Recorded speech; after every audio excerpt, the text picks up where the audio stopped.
before we proceed to our topic, okay, kamusta mo guys? Okay, sir. Okay. Everybody read what our topic for today is all about? Water safety. Okay, so before we dive on our topic, so I have here 4 cards, which it is related to our topic water safety. So 3 of you will pick one of each, then describe the picture. Go.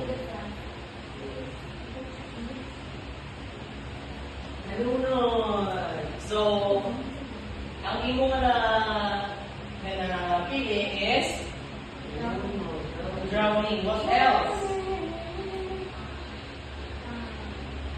One siya, di ba? Careless. Very good. Shallow, with a card. Careless siya. Rules. I think sa pool. Rules.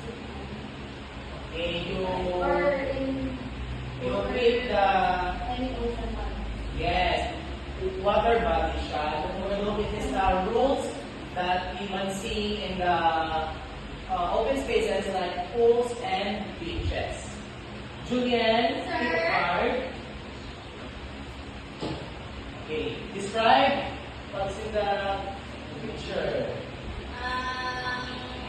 Salubida, sir. Okay, anong purpose lang sa babida? Kung hindi na kamamang langoy, sir, ang nagpapatakot sila, huwag ko pa mag-float, sir. Okay, you can save lives. Very good.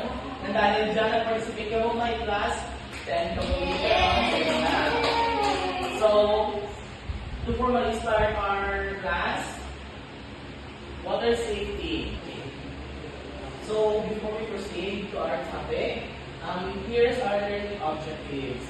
At the end of 60-minute lesson, students will be able to explain the importance of water safety and identify common hazards. Show responsible attitudes in following water safety rules. Lastly, and demonstrate proper water safety practices and basic rescue technique. Okay, based on research, water safety refers to knowledge, skills, and practices that help prevent accidents, injuries, and drowning when in or around water.